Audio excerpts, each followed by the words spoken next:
সেরা ওইটা বন্দরে যেতেছে ঢাকা চাইলো নাকি? আরে না, ওরা প্রতাপ স্যার বোন, জানো না, খান্ডাই সে লোক একটা চেকাই ফেলা বুঝি। তাহলে সাউন্ড যাবো না।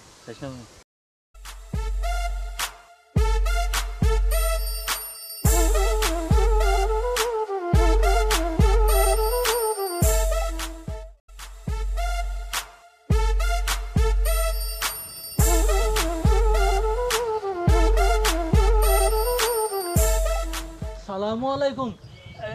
ভালো আছেন বাবাজি? এটা কোলাকুলি করি, কোলাকুলি করি। আরে আরে মুরব্বি কি করতেছ? এটা কি করলাই? এর কি করলেন আপনি? কোলাকুলি করবো। আরে কোলাকুলি করবেন মেয়ে মানুষের সাথে? কোলাকুলি করে মেয়ে মানুষ? নাউজুবিল্লাহ, এটা কি কইলেন? আমি তো মনে করছি বাবাজি, বাবাজি মনে করে কোলাকুলি করে। আরে না বাবাজি টাবাজি না, এটা হলো প্রতাপ স্যার বোন। আপনার দেখা খাইয়ে ভালো, আপনার বিচার হবো তো। এটা কি করছেন আপনি? মেয়ে মানুষের সাথে কোলাকুলি করার মজা কি বুঝতে পারবেন। আমি প্রতাপ স্যার বোন মিনাশা। আই লজন তোরে। এই এই লালা চলো প্রতাপ স্যার। বাবাজিরা, আমার তো ভুল হয়ে গেছে। আমি তো চোখে কম দেখি, আমি তো মনে করছিলাম যে ছেলে মানুষ। যে বাবাজির সাথে একটু কোলাকুলি করি। কোন ওজো হাত কাটতো না, আপনার বিচার হবো বিচার। চলেন না, নিয়ে চলেন। এই চল বাবাজি, ভুল টুল আমি আলাপ করলে কাম হইতো। চলেন আসেন। বাবাজি, প্রতাপ স্যার অনু না নিল না বাবাজি, আমার ভুল হয়ে গেছে। আমি তো বুড়া মানুষ। মাইও বুড়া মানুষ, এইজন্য তো বিচারটা করব। দেখেন কেমনটা লাগে। মা আমার মাফ করে দিন না মা। কোনো মাপ নাই, কোনো মাপ নাই। আগে প্রতাপ স্যার মাপ কাছে যাই।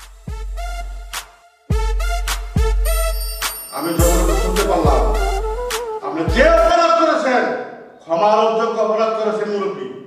আজ পর্যন্ত 300 বছর ইতিহাসে প্রতাপ স্যার বংশের দিকে কেউ চোখ তুলে তাকাতে সাহস পায় না। আপনি জেনে রাখবেন, ইতিহাস লন্ডন করেছেন আপনি। আজকে একটা জোয়ান ছেলে হলে আমি বুঝিয়ে দিতাম, রক্ত দিয়ে গঙ্গা বহিয়ে দিতাম এই এলাকাতে। শুধু মুরব্বী বিদায় আমি আমার রাগকে হজম করে আইনের কাছে আপনাকে সুবর্দ করছি। আমি নিজ হাতে এই বিচারটা করব না। আমি থানায় ফোন করতেছি, প্রশাসন বুঝবে আপনার কি হয়।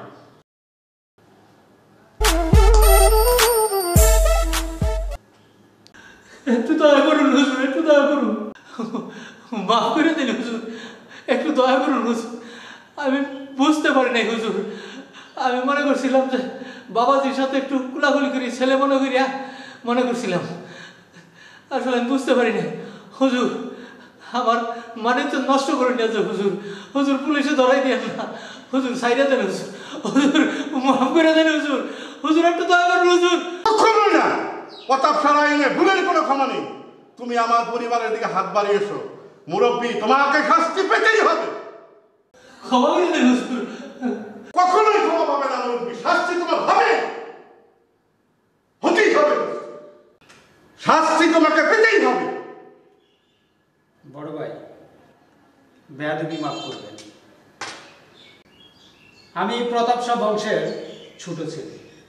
এই বংশের মান ইজ্জত দেখার দায়িত্ব আমারও আছে। আমি কিছু বলতে চাই বড় ভাই। কি বলতে চাও তুমি? বেয়াদবি মাফ করবেন।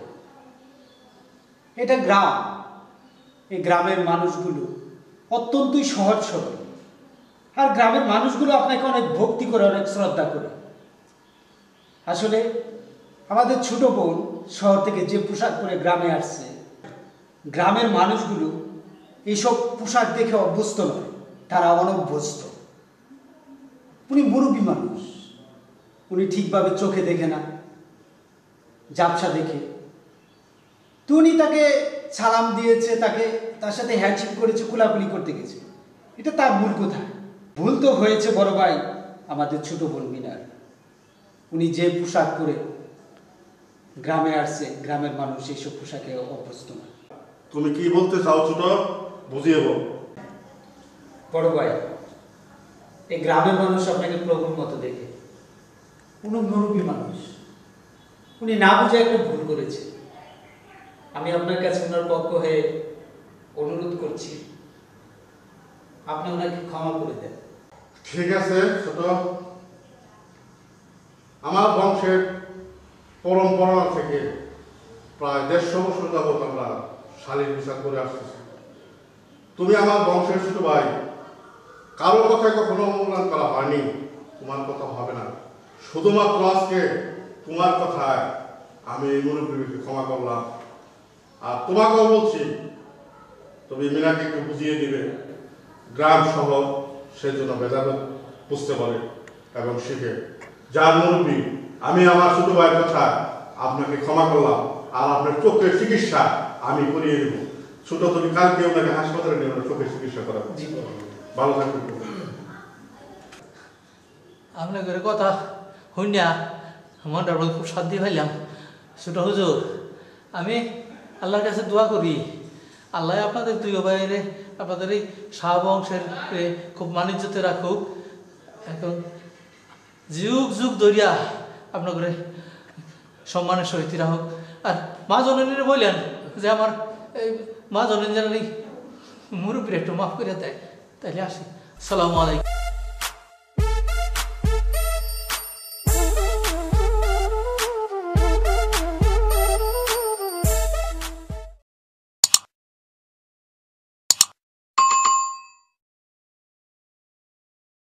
ছোট, তুমি আজকে আমাকে একটি বড় ধরনের ভুল থেকে তুমি আমাকে বাঁচিয়েছো। সত্যি তো আমি ভুল করতেছিলাম। যাই হোক, আমি তোমার উপর খুব খুশি হয়েছি। আজকে থেকে এই প্রতাপগড়ের দায়িত্ব আমি তোমার কাছে দিলাম। তুমি আজকে থেকে এই প্রতাপগড় দেখবে এবং মিনাকে বুঝিয়ে বলবে। আমি এখন রেস্ট নিতে চাই, আসলে আমার বয়স হয়ে গেছে। আমি চাই কালকে থেকে তুমি এই চেয়ারে বসে এই এলাকাবাসীর সুখ দুঃখের সাথী হও এবং এলাকাবাসীর ন্যায় বিচার করো। জি বড় ভাই, আপনার দয়া।